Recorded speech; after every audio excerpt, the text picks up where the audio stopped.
Okay, to honor everyone's time and our agenda for this evening, we're going to go ahead and get started.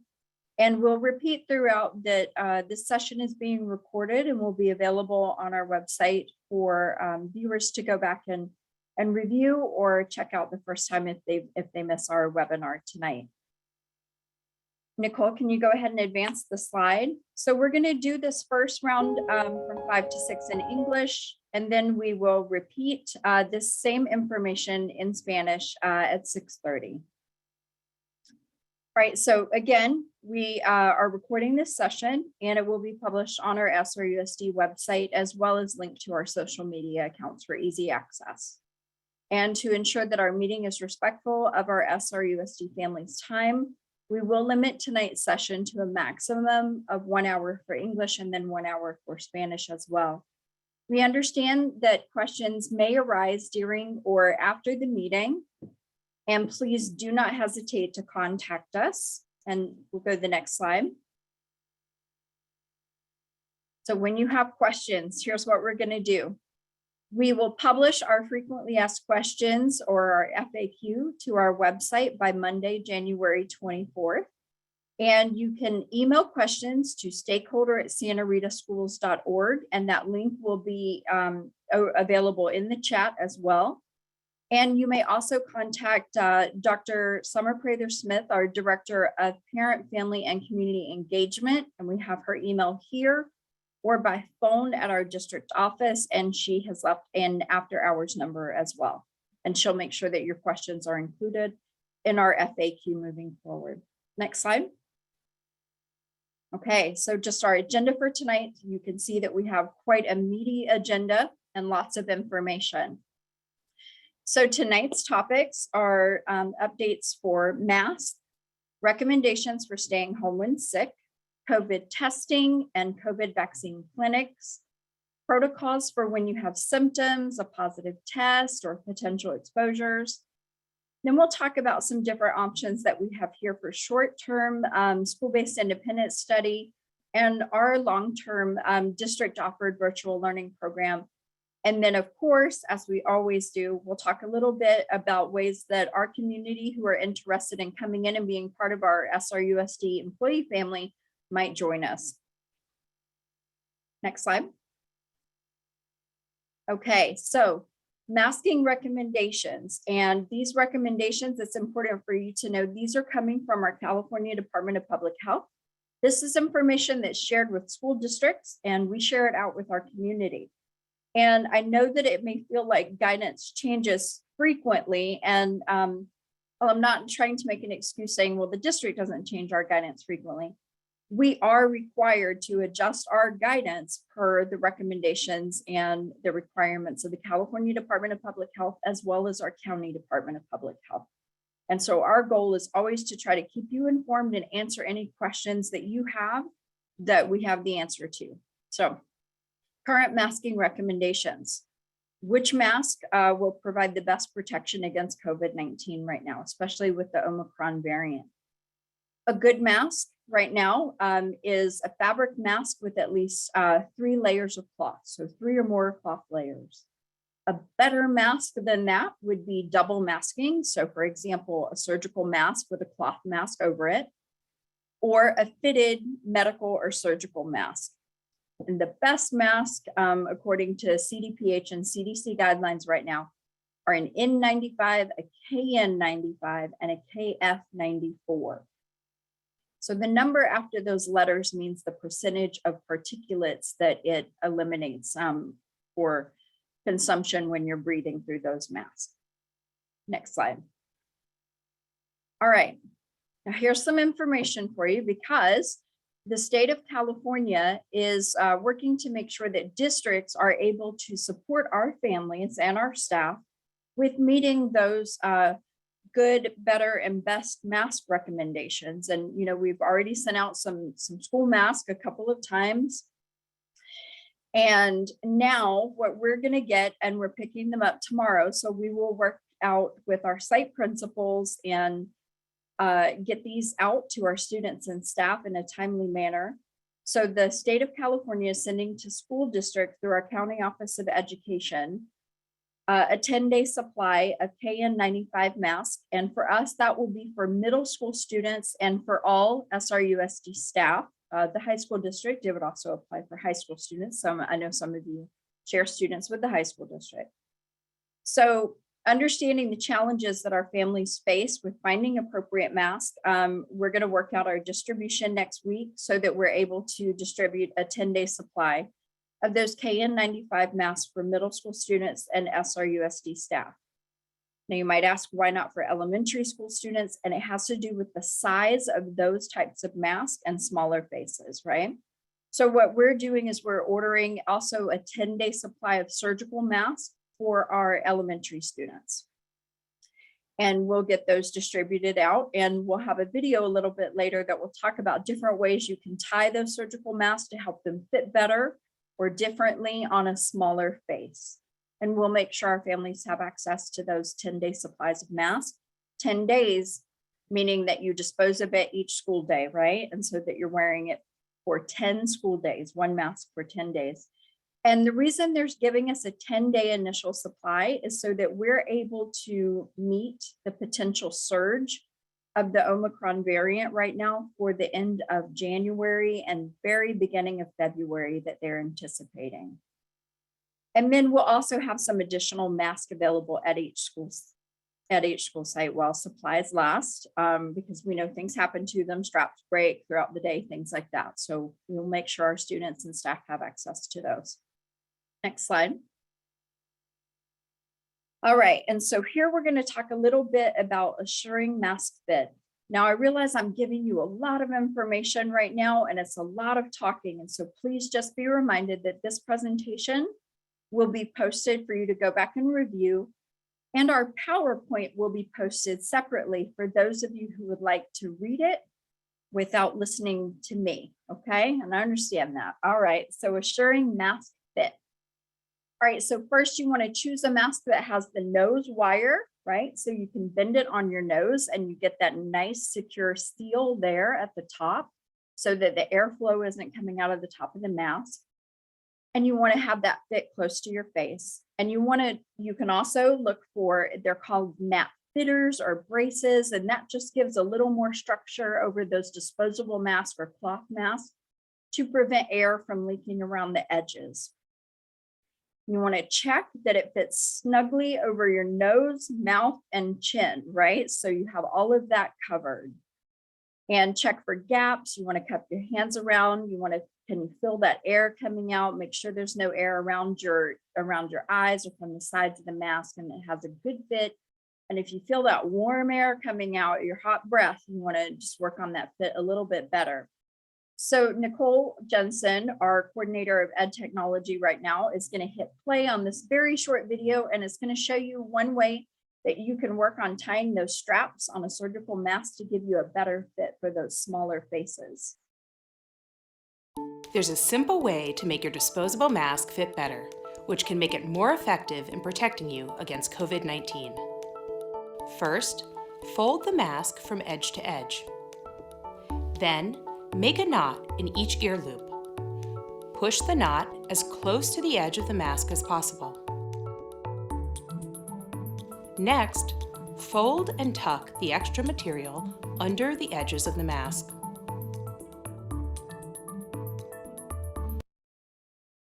Hold the mask up to your face and gently push the nose wire against your nose so it fits snugly. Place the ear loops around your ears as you normally would to secure the mask. Be sure to remove any gaps in the mask around your nose and cheeks for the best protection. And this is what we call knot and tuck.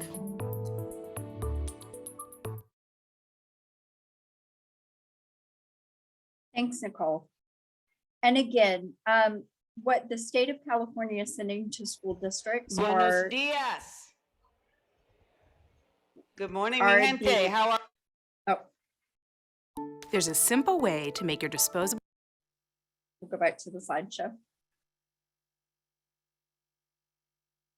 All right. So one of the reasons that the state of California are sending the KN95 mask for older students and adults, again, it has to do with the fit of that type of mask. and recommending the surgical mask for our younger students because they have smaller faces, and those other types of more structured masks are better fitted for someone with a larger face. So someone who's a little bit older of a teenager or an adult. And that's what the state of California is sending school districts to distribute. Next slide. All right. Now, a lot of this is good advice in a good year, right? So when to keep your child home right now. And did the symptoms of COVID-19 that, will help us help keep students safe on our campuses as well as our staff. So fever, chills, headache, cough, sore throat, congestion, runny nose, fatigue. Some of us older folks, we feel like we have fatigue every day. So check for your other symptoms along with that. Muscle, body ache, loss of taste, smell, shortness of breath, difficulty breathing, nausea, vomiting, diarrhea. Okay, so a lot of these symptoms are things that you see in a normal year where we say, if your child's feeling any of these, keep them home till at least they're symptom free, right? It's kind of that same, just good practice. So if your child develops symptoms of COVID-19 or they test positive for COVID-19, please ensure that they isolate at home immediately. And we know that's difficult for those of you with multiple children or really small children. And so the best thing that you can do is to try to give them their space. And if you have any vulnerable family members that you're trying to keep them isolated, okay? And so you need to notify the school right away by phone or email. A lot of times you're testing at a clinic on the weekend, you get that positive result. Please do feel free to email someone at your school site to let them know so that they know they can start those notifications as early as Monday morning when they come in and get that email. Notifying the school when your child is ill or they test positive for COVID-19 ultimately allows us to take all the additional steps required to keep our school and community safe. So right now, a lot of the things that we do as a school district is because we're currently required to do that. So we'll talk about some of those requirements like contact tracing, the kinds of letters that you get home, and the notifications you get about keeping your student quarantined. Okay, next slide. So COVID testing requirements. When should you get your child tested? You should get them tested for COVID-19 within 3 to 5 days of the date that they were potentially exposed, or sooner if they start to show one of those symptoms that we talked about on the previous slide. Next slide. So this, we're getting into some meaty information. It'll take us a couple slides to go through this. And so group contact tracing, and what does that mean? And what is this new guidance, right? So from our CDPH, our California Department of Public Health, as well as our local public health department for Monterey County, our current requirements mean that we need to send various reports out to our families when we do contact tracing, and we're told how we do that. And so we're going to go over these guidelines for you. And some of you have already received some of these kind of notifications, so it'll seem familiar to you.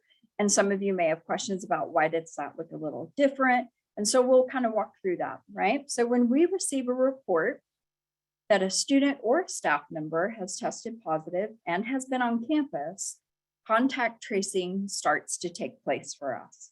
Okay, so when there are other students who live in the same household as a positive individual, even if they test negative, they may also need to quarantine because due to constant exposure, right? So we talk about keeping little ones away from each other is really difficult for a lot of families, and we understand that. So there might be a need to quarantine a child that tested negative because they're being constantly exposed to someone who's tested positive. So contact tracing includes identifying groups who shared the same indoor airspace for at least 15 minutes within 24 hours of someone who's tested positive for COVID-19. And identified contacts receive notification of close contact via a letter sent with students and or to parents through email if that's available. So when we send out those parent square notifications, if you've added a viable email, you might receive it over there as well. Okay, next slide. All right, so students who are exposed at school and who will participate in testing, so that 3 to 5 days after exposure, or if they have symptoms earlier, they may continue to take part in all aspects of K-12 schooling. Now that includes sports and extracurricular activities. So that's a change in guidance, unless they develop symptoms or test positive for COVID-19. Okay, so once they go through, if they have no symptoms or they're testing negative, they're still allowed to come to school, and they can do so as well as sports and after school programs. That's a change in guidance. Previously, they were on a modified quarantine and were not allowed to attend after school or sports extracurricular activities. So they should get tested as recommended and report positive test results to the school and follow other components of the CDPH guidance, including wearing face coverings as directed. So students who are exposed, the recommendation is that they do continue to wear that face covering indoors, outdoors, at all times, and really be mindful of that, and be mindful about whether or not they're beginning to feel some symptoms, right? And so students who will not participate in testing is optional, and parents are able to make that decision and determination with their student. So students who will not be participating in testing, they must stay home for a quarantine of 10 days. Next slide. Okay, so a lot of information on this slide. So I'm going to walk you through this. And this kind of indicates to you, our community, how we sort of work things through a flow chart of determining which step we take next. And this is directly from our CDPH and county health guidance, and it's to help us make the right decision for what we recommend to our families based on the information that we have and that you have about your student. So I am going to walk you through this information, and I want to reiterate that this presentation will be available for you. Many of you will need to take this and blow it up bigger so you can see it or review it or develop questions as you go through it, okay?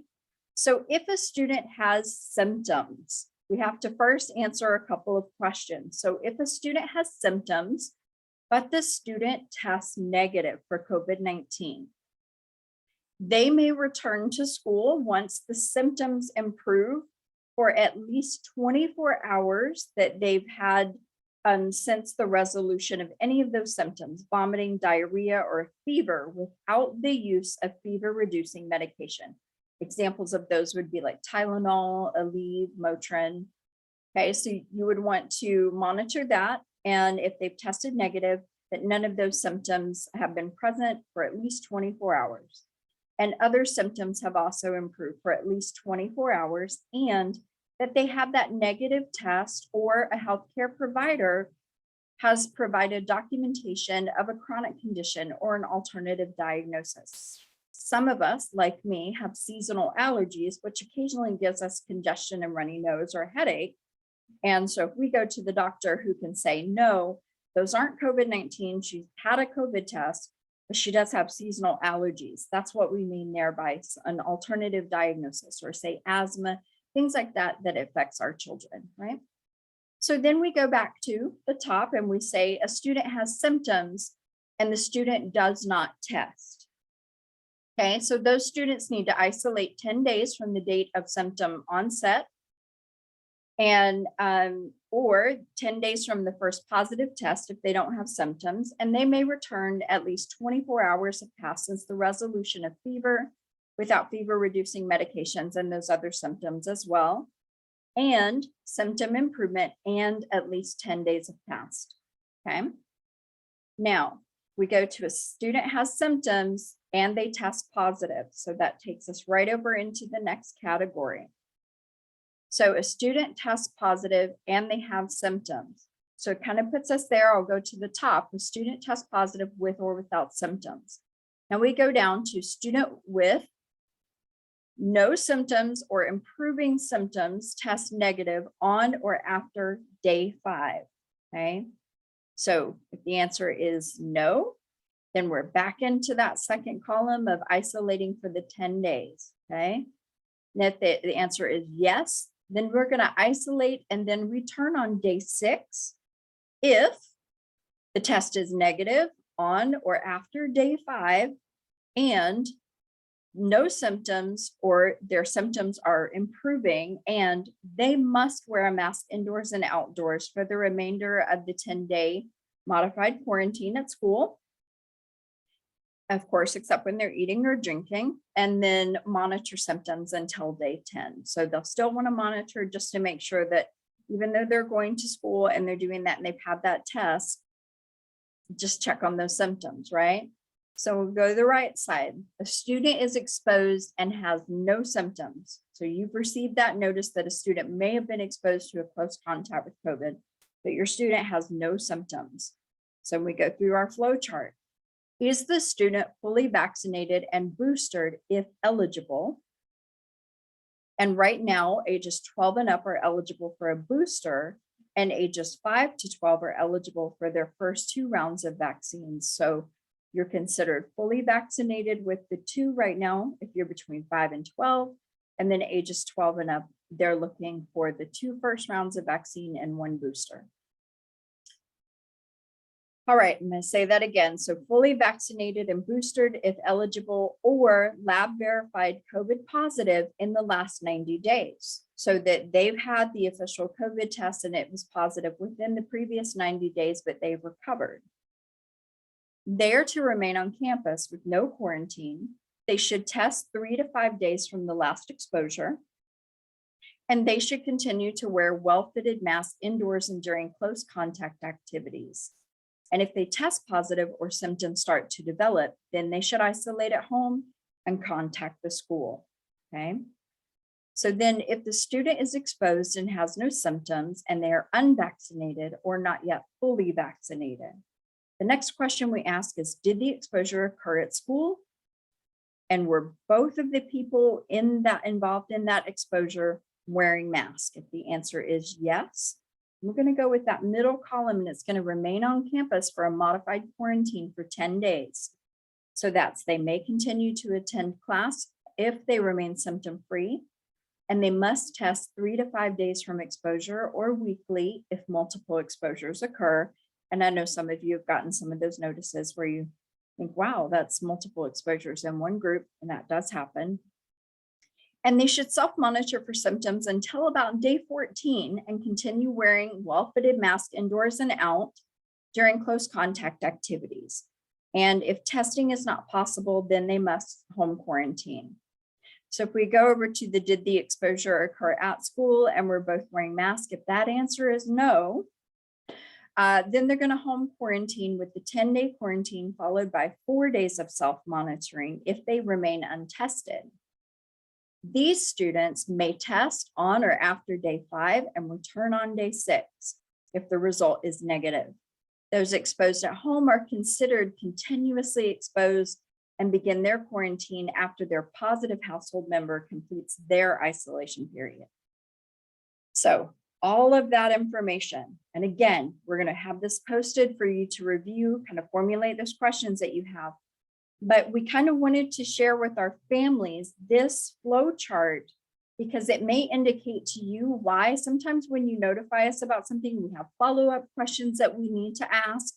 And part of why we need to ask is we're positioning this to give the best guidance that we can based on what we're required to do right now with COVID-19. So it's kind of a long-winded explanation of this is the work that goes on behind the scenes when we find out that there's been a positive exposure, a potential exposure, or someone is coming back after having recovered from COVID-19 and the steps that we need to follow. Next slide. All right. So to help out with that testing, if you choose to get tested, we offer 3 COVID testing clinics in our district. Sometimes you see me there giving COVID tests when we're short-staffed. And so Santa Rita Elementary School Family Resource Centers, and those are held on Monday from 9 to 11 a.m. John Gutierrez Middle School Family Resource Center, Wednesdays from 1 to 3. And the McKinnon Elementary School Family Resource Centers, Fridays, 11:30 to 1:30. Now, our schedule did look a little different this week because we were coming off of that 3-day weekend, and we just wanted to give our families a little extra access to some COVID tests this week. So we'll go back to our regular 3 times a week schedule starting next week.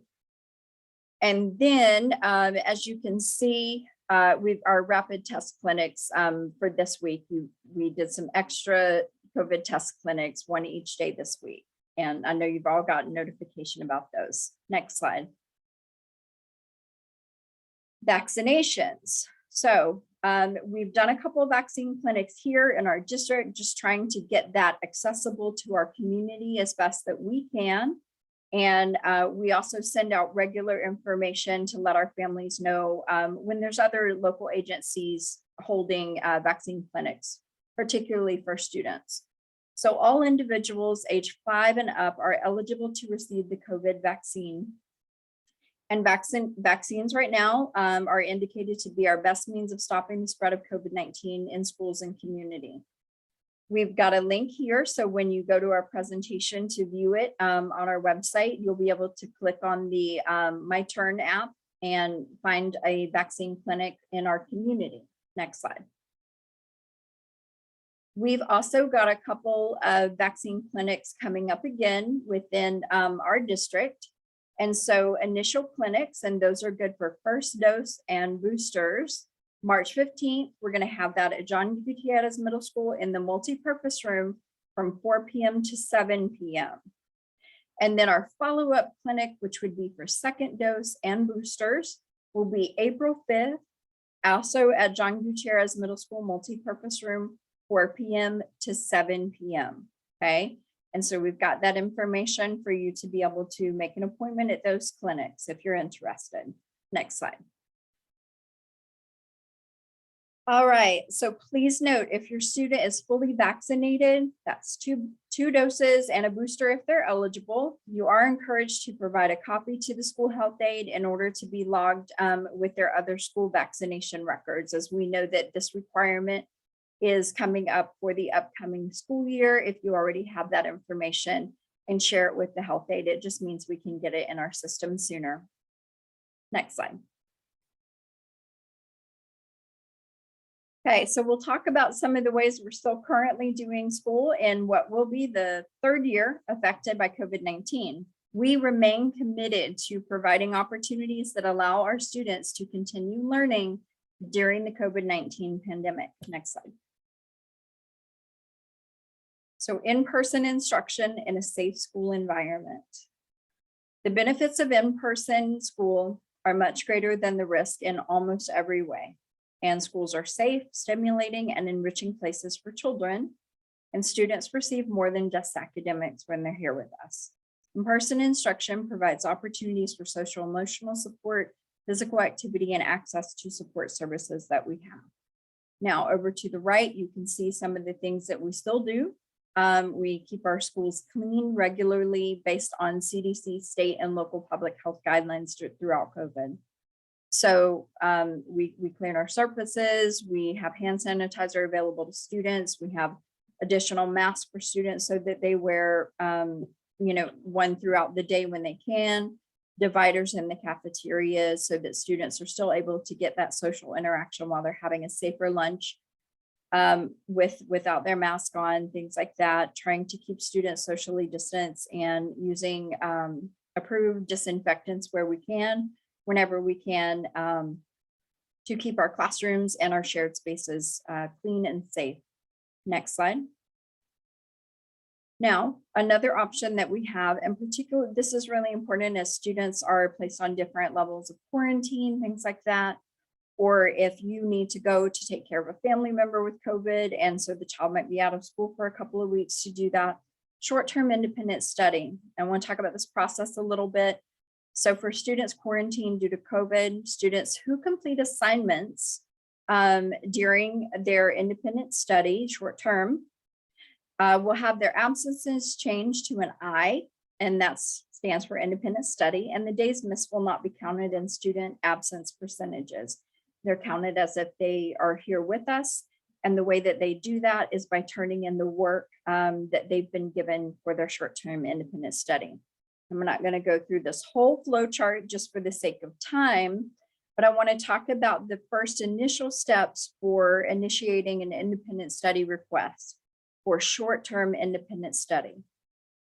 Parents request short-term independent study by asking their school clerk or their site administration, and a contract is initiated and sent to the teachers who will prepare the students' work, and the contract and the work are sent to the parent to review and to sign and send back to the teacher. And then your parent portal attendance code will reflect an N for that short-term independent study, okay? And so then we kind of break off into if it's travel related versus if it's COVID quarantine related. So if it's travel related, there's a little delay in when the independent study begins versus if the student is on a COVID quarantine, that begins right away, okay? So the state has told us to differentiate for independent study requests that are related to COVID-19 quarantine versus those that might be travel related, okay? And so you can kind of follow that down and see how that independent process works, that independent study process works for the short term. And you may have questions for your site administration if you're going to request one based on kind of how this information goes and where you feel like you might fit on that flow chart. Next slide. So in the next slide, I'm going to talk about our long-term independent study. Now, last year, well, 2 years ago now, we went on to distance learning and spent quite a bit of last year as well on distance learning. I'm going to take your eye to the bottom of this slide and tell you that right now, in accordance with state law, distance learning, like we did before when schools closed, is not currently an option for schools in the state of California. Independent study was the only option that California offered for students. And so the way that they suggested districts do this is to either partner with other districts who had one or create your own virtual learning program, which is what SRUSD has done. And so we now offer a long-term independent study option through our VLP, our virtual learning program. Some of you have students who are currently enrolled in the program and doing well. And enrollment in the VLP requires a minimum of at least 20 consecutive school days of enrollment. And for more information, that link will be in this presentation for you to click, and it will take you right over to the virtual learning program page on our website, where you can find out information about how you register, who you can contact to get more information about the instructional programming that students have access to in the program, to help you make a more informed decision about pursuing that if that seems like it's a good idea for you and your students. Next slide. Okay, right now I'm going to turn this part over to my amazing Assistant Superintendent, Becky Moore. Thank you. And this is a commercial for our district. In the best of times, we need substitutes. And currently, as we are dealing with this surge in COVID cases, we are seeing short staff at each of our school sites. And so we are definitely in need of substitutes. If you are interested in substituting for our district, there are 2 classifications for which people can substitute. So there's the teacher pathway, and then there's the classified staff pathway. For teachers, the requirements are an application, a bachelor's degree, basic skills requirement, which is often met through your bachelor's degree program, or you may have taken a CBEST if at any time you considered becoming a substitute or a teacher, and then a fingerprint clearance through the Department of Justice. So if you think you qualify and are interested, please apply. We will add a link to this before we publish this for your review, but the application is accessible on our district website, Human Resources page under Employment Opportunities. And the teacher daily rate currently for substitutes is $175 per day. And if that substitute position is long-term, which means longer than 20 days, the rate then increases on the 21st day to $260 per day. So if you think that that might be something for you, please seek us out. Also for classified staff, we would just be looking at an application and any experience that would match the type of position you are interested in helping us out with. And so if you are interested, we would just need your application and a resume that shows what experience you have. And then of course, the fingerprint clearance to show that you are able to work with students on a campus. And again, the same link, join.com, which is accessible on our website. So we will add that link again to this slide before we publish this PowerPoint for you. Thank you. Thanks for that, Ms. Moore. Next slide. Okay. And some of our school sites, and I want to thank Principal Alberto Ramirez for working on putting this together, put together a little presentation for our staff and our teachers. And we want to take a moment to share that with them who are viewing so that they get some heartfelt messages.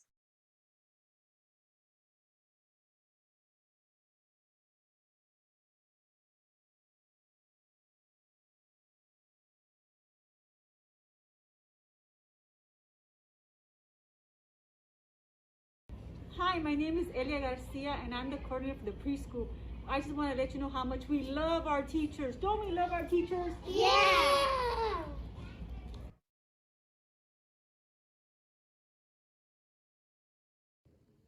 Hello everyone, David Hermosillo, Principal Santa Rita Elementary School. I just want to say thank you to all our teachers and staff for the great work that they do every day. Thank you for helping us when we need it. Thank you for guiding us through the pandemic. Thank you for teaching us and helping us with whatever. Thank you everyone.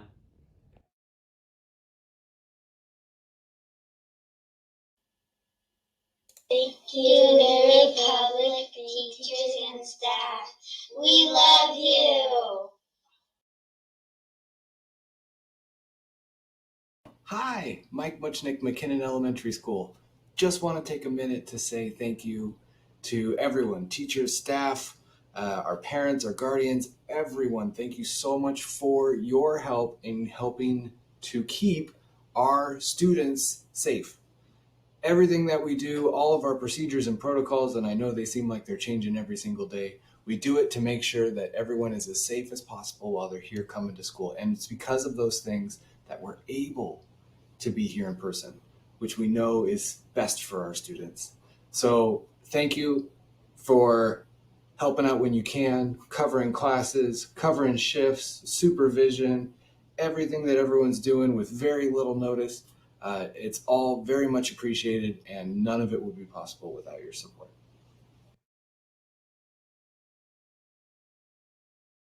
Go.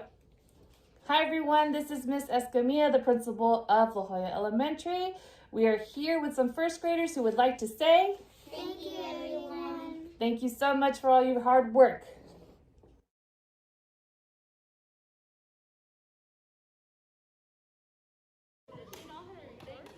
Hi, this is Christina Roig, Assistant Principal at John Gutierrez Middle School. And this is Petra Martinez, Acting Principal at John Gutierrez Middle School. And we love and appreciate our staff and our teachers. They're working so hard right now, going above and beyond.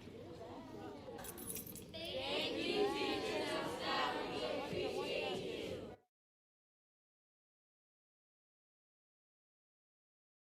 Hello, this is Mr. Ramirez from Gavel and View here at Gavel and View. We really love our staff and our teachers. They're doing such a great job, and we just want to say thank you. And I got some more people that want to say the same thing. Here we go.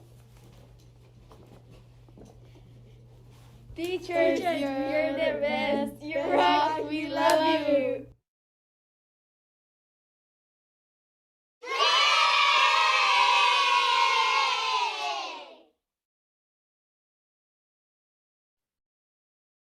Thank you so much for that. Next slide.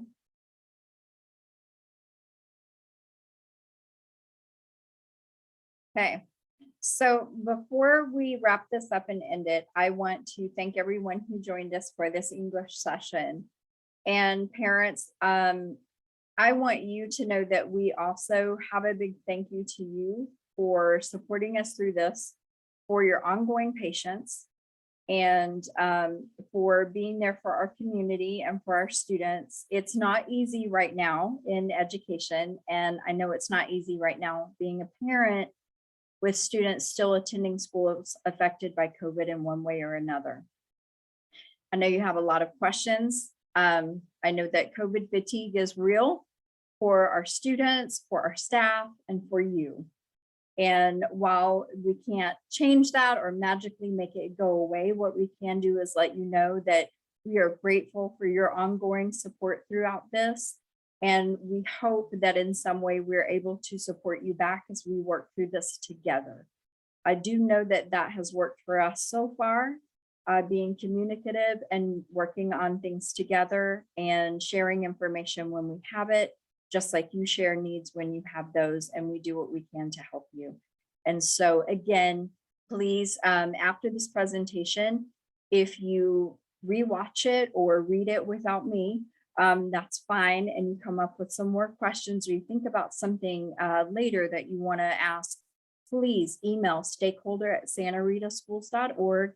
And we've also again put the contact information for our amazing Director of Parent, Family, and Community Engagement, Dr. Summer Prather-Smith. I know you've seen some Parent Square messages from her recently. She does a lot of our community outreach when we're doing things like our COVID clinics or getting supplies out to our families. And so you'll get to know her. She's new to us this year as a director. There's longtime teacher years ago, but her information is there as well. And we will compile the questions that we received tonight. I know we posted notices that we'll answer those in our frequently asked questions, and we'll make sure that you're notified when those are available for you to view. Thank you so much. And we will repeat our presentation in Spanish shortly, beginning at 6:30. Thank you.